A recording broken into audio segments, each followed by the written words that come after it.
오늘도 말씀과 기도로 이 자리에 오신 분들을 환영합니다. 12월 12일 하나님 말씀 로마서 13장 1절로부터 7절 말씀 권세와 조세에 대한 성도의 자세. 지금부터 본문을 읽겠습니다. 로마서 13장. 각 사람은 위에 있는 권세들에게 복종하라. 권세는 하나님으로부터 나지 않음이 없나니 모든 권세는 다 하나님께서 정하신 바라. 그러므로 권세를 거스르는 자는 하나님의 명을 거스름이니 거스르는 자들은 심판을 자취하리라. 다스리는 자들은 선한 일에 대하여 두려움이 되지 않고 악한 일에 대하여 되나니 내가 권세를 두려워하지 아니하려느냐. 선을 행하라. 그리하면 그에게 칭찬을 받으리라. 그는 하나님의 사역자가 되어 내게 선을 베푸는 자니라. 그러나 내가 악을 행하거든 두려워하라. 그가 공연히 칼을 가지지 아니하였으니 곧 하나님의 사역자가 되어 악을 행하는 자에게 진노하심을 따라 보응하는 자니라. 그러므로 복종하지 아니할 수 없으니 진노 때문에 할 것이 아니라 양심을 따라 할 것이라. 너희가 조세를 바치는 것도 이로 말미암음이라. 그들이 하나님의 일꾼이 되어 바로 이 일에 항상 힘쓰니라. 모든 자에게 줄 것을 주되 조세를 받을 자에게 조세를 바치고 관세를 받을 자에게 관세를 바치고 두려워할 자를 두려워하며 존경할 자를 존경하라. 본문 해석입니다. 12장에서 로마서는 몸으로 드리는 영적 예배에 대한 말씀을 우리에게 전하고 있지요. 전에 한번 설교하면서 영적 예배란 합리적 예배다 이렇게 말씀을 드린 적이 있습니다. 13장에서는 몸으로 드리는 예배의 연장선상에서 교회당 담벼락을 넘어서 국가와 사회에 대한 문제를 다루는 것이 13장 내용입니다. 국가에 대한 의무 조항이 특별히 강조되고 있지요. 국가라고 하는 이 사회 속에서도 신자는 신자다워야 한다 하는 것을 말씀하는 것이 본문이 가지고 있는 전체적인 흐름이고 강조점입니다. 그 중에서 납세와 준법에 대한 것은 당연한 의무로 우리에게 말씀하고 있지요. 12장 19절에서 원수 갚는 것을 하나님께 맡기라 하시는 말씀이 있었는데 13장은 하나님께서 그 공의를 실행하는 도구로 국가 권력을 사용하고 있다 하는 말씀을 우리에게 주고 있습니다. 바울이 로마서를 썼던 주후 57년경 로마의 황제는 그 유명한 네로였습니다. 초기에는 비교적 안정적인 상태를 유지했으나 제국 곳곳에서 과도한 세금 징수에 대한 반발이 거세게 일어나고 있었습니다.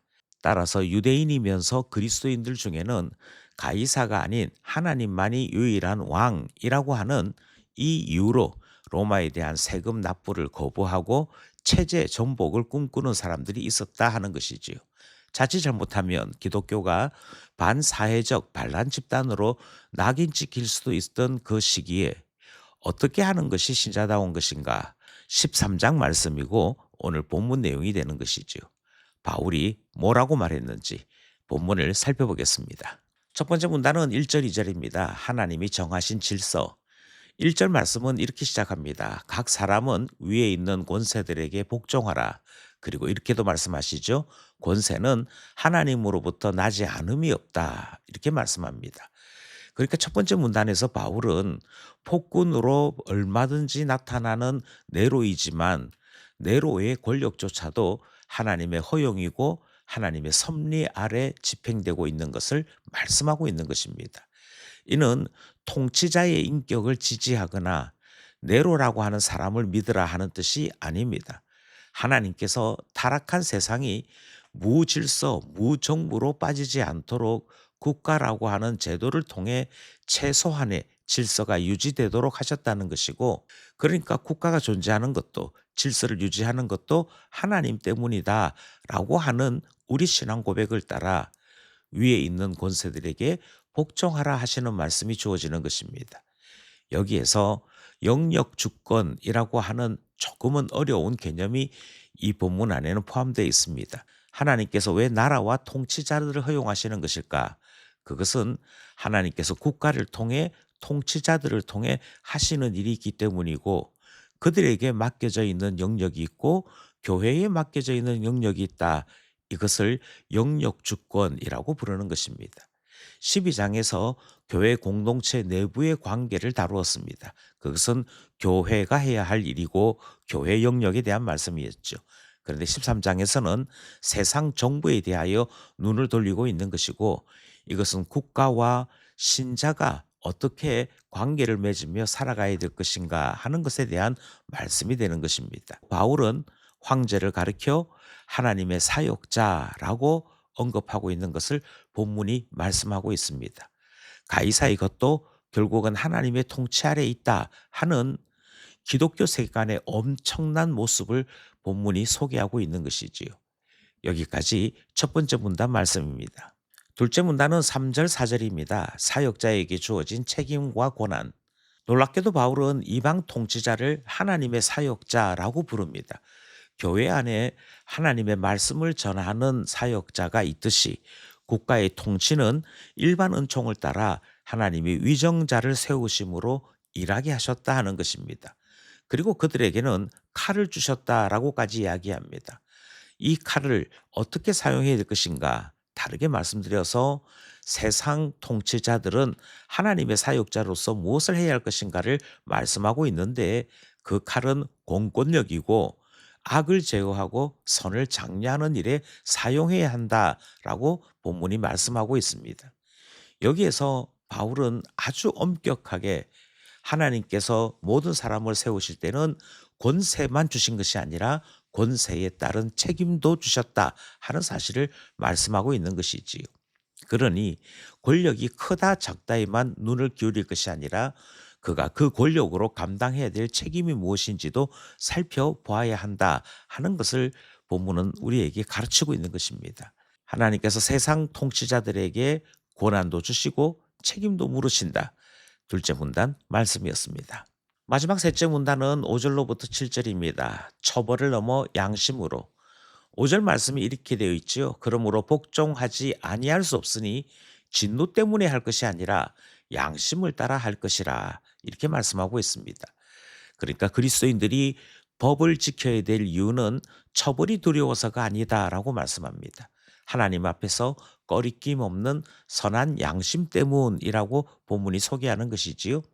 그러면서 구체적으로 납세의 의무에 대해 말씀하고 있습니다. 세금 내라는 것입니다. 세금 문제로 시끄러웠던 당시의 사회 분위기와는 정반대의 교훈이 주어지는 것이고, 신자는 세상 사람들과 달리 의무로 주어져 있는 일들에 최선을 다해야 될 것을 말씀하고 있는 것이지요.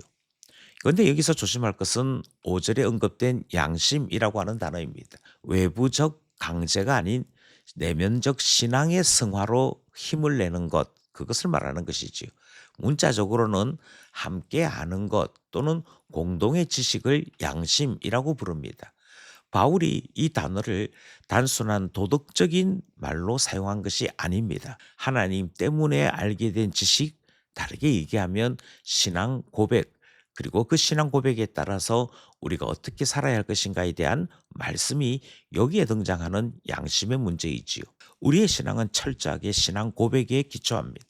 신앙 고백에 기초했기에 하나님의 뜻이라면 우리의 마음을 다하여 순종하는 것, 그게 신자다운 것이지요. 국가의 권위가 하나님으로부터 왔기에 하나님 때문에 국가의 권력에 순종하는 것. 하나님께서 위정자를 세우시고 만약 그 위정자가 제대로 그 책임을 다하지 못하면 하나님께서 때를 따라 처벌하실 것을 믿는 그 양심을 따라 우리는 우리의 의무를 다하면서 국가 안에서 시민으로서의 삶을 살아가게 되는 것 아니냐 하는 말씀인 것이지요. 이 점을 비교해 볼 때 우리 기독교인들에게는 품격이라고 하는 것이 있습니다. 처벌이 무서워서, 사람들의 눈이 무서워서 비굴한 상태에서 억지로 끌려다니는 것은 신자다움이 아닙니다. 하나님의 뜻을 알기에 스스로 질서를 선택하고 하나님의 뜻에 따라 합당한 신자의 삶을 살아가는 것, 그것이 우리가 성경을 통해 배운 삶의 체계이고 신자다움의 품격 아니겠습니까? 세상과 구별되는 성도로서의 품격을 지키고 양심을 따라 의무를 다하라 하시는 셋째 문단 살펴보았습니다. 오늘 본문을 따라서 우리는 세 가지 교훈을 기억하고자 합니다. 첫 번째로 오늘 본문은 네로가 아닌 하나님을 주목할 것을 말씀합니다. 네로의 인격이나 네로의 실력에 기대어 순종하고 아니하고를 결정하는 것 아니다 하는 말씀 들었고, 하나님이 온 세상의 통치자이시기에 그것을 믿는 믿음을 따라 하나님의 말씀대로 순종하고 의무를 다하는 것, 그거 배운 거 아니겠습니까? 그러니 사람이 아니라 하나님께 주목할 줄 아는 신자 되어야 할 것입니다. 두 번째로 네로의 칼이 아닌 네로에게 칼을 주신 하나님을 두려워할 것, 그것 배우게 됩니다. 두려워할 것은 사람이 아니지요. 하나님께서 섭리 가운데 때로는 사람도 세우시고 사람도 패하시고 나라도 세우시고 나라도 패하시는 분이기에 우리는 하나님만 두려워할 줄 알아야 하는 것이지요. 그리고 마지막으로 지난 주일에도 우리가 설교를 통해 들었습니다만, 상황에 흔들리지 말고 신앙 고백대로 중심을 잡고 살아가는 신자 되어야 될 것을 우리는 말씀을 통해 배웁니다. 양심을 따라 신앙 고백을 따라 살아가야 하는 것, 그게 신자이기 때문이지요. 오늘도 말씀과 기도로 품격 있고 하나님의 뜻에 합당한 신자로 살아가기를 간절히 소원합니다.